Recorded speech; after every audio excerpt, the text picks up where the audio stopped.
When I first moved into this space and started this business, there were probably 20 new businesses that opened up in Hillman City, largely for the same reasons that I did. We certainly couldn't afford the rents in other places, so space was available, and it was in relatively close proximity to downtown. Many of the people that opened businesses at the time lived nearby. It just made sense.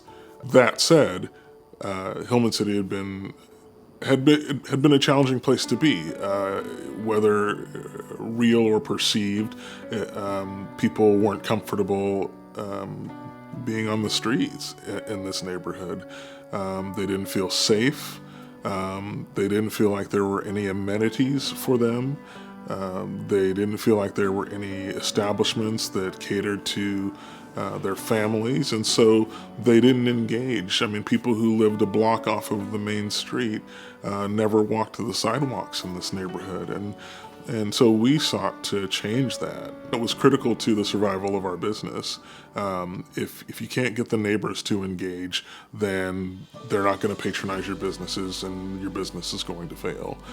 So it was a critical part of our actual survival, was to find ways to serve the neighborhood to the extent that it would benefit the neighborhood, but also so that it would, by extension, help us to sustain our businesses here.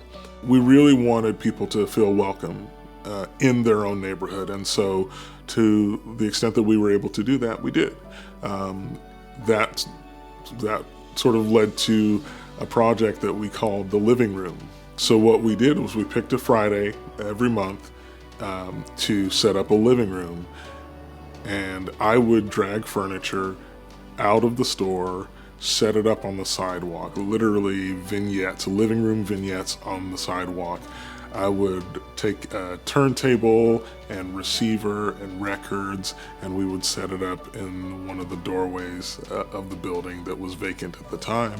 And we got on our social media platforms, and we talked to our neighbors, and we invited them to come and hang out at the living room, really as a way to take ownership of the streets, and to hopefully change the perception of the neighborhood from what had long been established as the norm, or what people felt like the neighborhood represented. The first living room that we did, we had something like 70 people show up, and they ordered pizza from the pizza place across the street. The coffee shop stayed open late and served specialty drinks, and people got a chance to walk in and through the businesses that had opened up over the course of that previous year, and we began to develop relationships with people in the neighborhood. If you connect with people in the neighborhood who'd long been established and who had connections to the community, the larger community, then they would spread the word. And that's what they did. A couple of summers after the first living room, we set one up, and we and we were pretty surprised that almost no one showed up. But we were gratified that no one showed up, because we recognized that we had gotten to the point where setting up a living room and making a special event for people to come and sort of take ownership of the streets wasn't necessary anymore. They weren't afraid anymore, and that effort was retired. The idea that our neighborhood was becoming a community was something that made us happier than you can imagine. When I think about Hillman City, where it is today versus where it was 7, 8 years ago, I'm proud of the fact that people who didn't know each other were able to come together to advocate for and secure the delivery of the services and the benefits that no community should be without.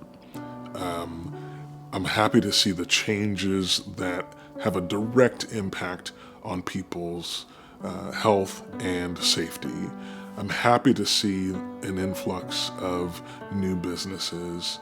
At the same time, the neighborhood has shifted very dramatically in terms of the financial capacity that exists in this neighborhood, the demographic shifts that come with when the neighborhood becomes more desirable, We had conversations years ago, and we knew that if we did our jobs right, that this could very possibly become a neighborhood that we couldn't afford to be in anymore. But I felt, and I felt then, and I feel now, that it's important that as this neighborhood shifts, as it changes, that I am a part of that change. I don't want my, my legacy to be that, I got displaced. I didn't do enough business, or I didn't do business well enough to maintain my presence here.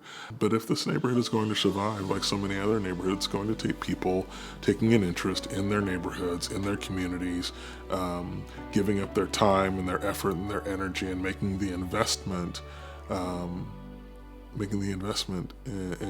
that's necessary in order to ensure the longevity of the actual community.